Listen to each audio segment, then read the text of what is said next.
My name is Celeste Morgan, and I'm 31 years old. There's a particular kind of exhaustion that comes not from working too hard, but from watching someone else get celebrated for the work you did. It settles into your bones differently than regular tired. It doesn't go away with sleep. It follows you home, sits at the dinner table with you, and whispers the same question every single night. How much longer are you going to let this go on? For me, the answer turned out to be 3 years, 1 month, and 11 days.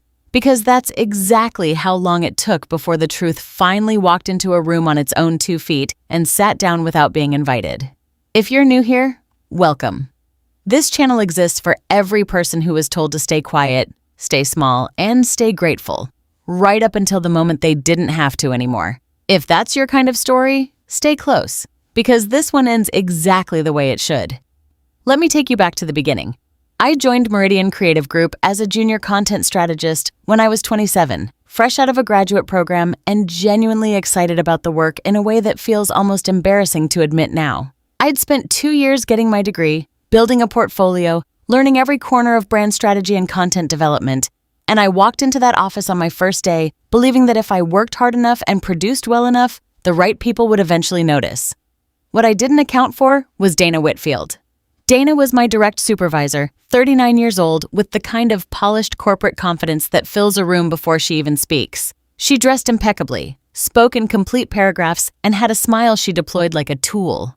Warm enough to make you feel seen, precise enough to remind you who was in charge. She'd been at Meridian for 7 years by the time I arrived, and she was widely regarded as one of the most capable people in the building. Within my first month, I understood why she had that reputation. Dana was excellent at one very specific thing, presenting other people's ideas as her own. She did it so smoothly, so naturally, that I honestly wasn't sure at first whether I was imagining it. I'd spend a week building out a full campaign concept, research, structure, copy direction, everything, and then sit in a room while Dana walked leadership through it, using words that were almost, but not quite, mine. Sliding in first-person language just subtly enough that nobody asked questions, taking the follow-up meetings alone, collecting the compliments alone. After the first time, I told myself it was a misunderstanding. Maybe that's just how supervisors work, presenting team output as departmental output. After the second time, I told myself I was being too sensitive, that this was just how corporate environments operated and I needed to toughen up. After the third time, sitting in the back of a conference room watching Dana accept a standing ovation from the leadership team for a campaign I had built entirely on my own over 3 straight weekends, I stopped telling myself things that weren't true. The problem was that I had no proof. Or rather, I had the work itself, time-stamped in my own drafts and files, but nothing that put my name visibly on anything that had already been presented.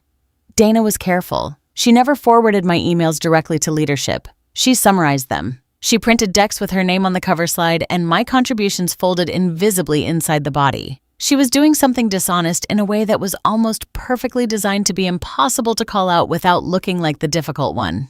And I want to be honest with you about something, because I think a lot of people find themselves in this exact place without being able to name it clearly. I didn't say anything for a long time, not because I was weak, but because the environment had been built to make speaking up feel more dangerous than staying silent. Dana had 7 years of goodwill in that building. I had months. I knew what it would look like. A junior employee with a grudge, stirring drama, unable to be a team player. I'd watched it happen to other people.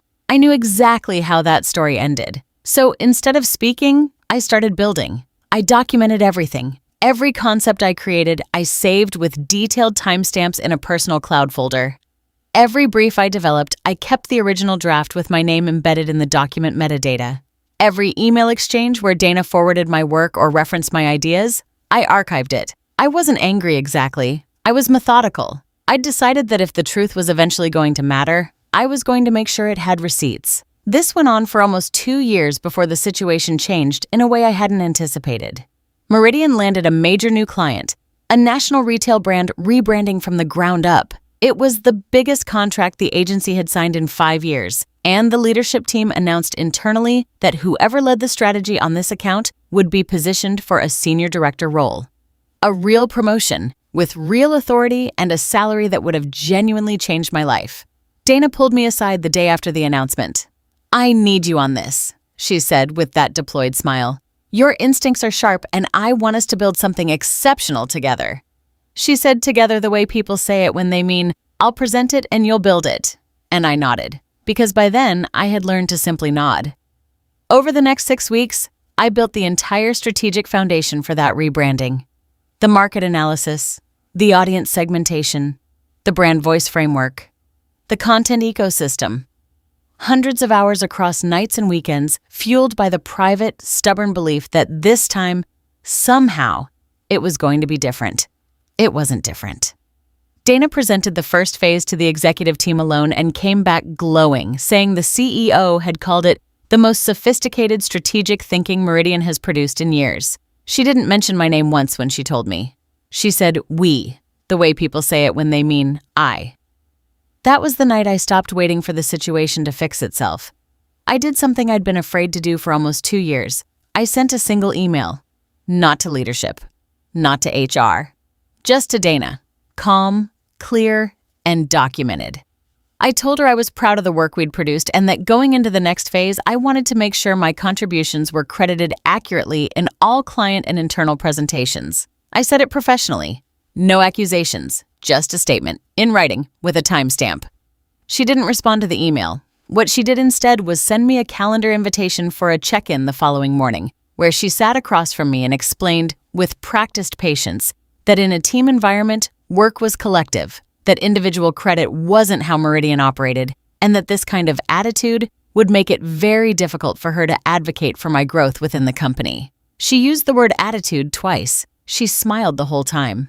I thanked her for the clarity. I went back to my desk, and then I forwarded my documentation. 3 years of time-stamped drafts, metadata records, and archived email threads, organized into a clear timeline, to Meridian's head of creative operations, a woman named Judith Park, who had been quietly brought in 8 months earlier, specifically to audit the agency's internal culture and credit attribution practices following some turnover issues in the creative department. I had waited for Judith specifically, because Judith had no loyalty to anyone's 7-year history.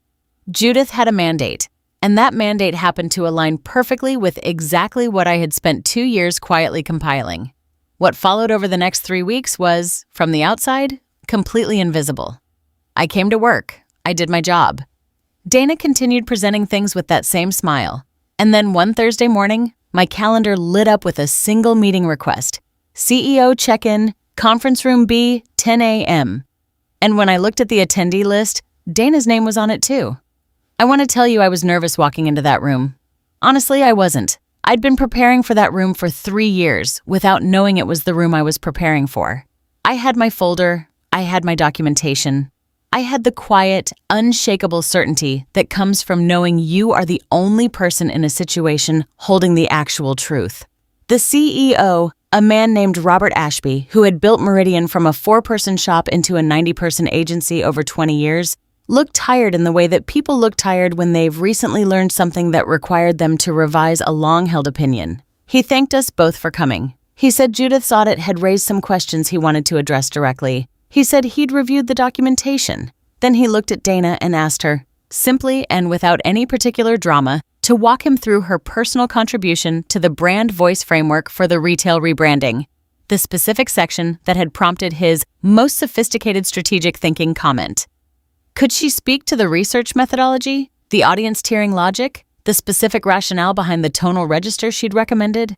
The silence that followed was the loudest thing I'd ever heard in a conference room.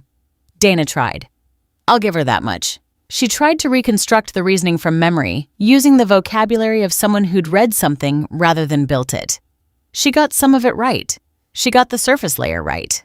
But the deeper logic, the actual thinking underneath the framework, the specific choices and why I'd made them, she couldn't reach. Because it was mine. It had always been mine. And you can present someone else's work 100 times, but you cannot answer questions about it the way the person who actually built it can answer them. Robert Ashby turned to me and asked the same question. I answered for 11 minutes without stopping. I walked him through every decision, every data point I'd used, every place where I'd considered a different approach and why I'd rejected it. I knew that worked the way you only know something you built yourself from the very first brick. When I finished, the room was quiet for a moment. Then Robert nodded once, slowly, and said, "That's what I thought."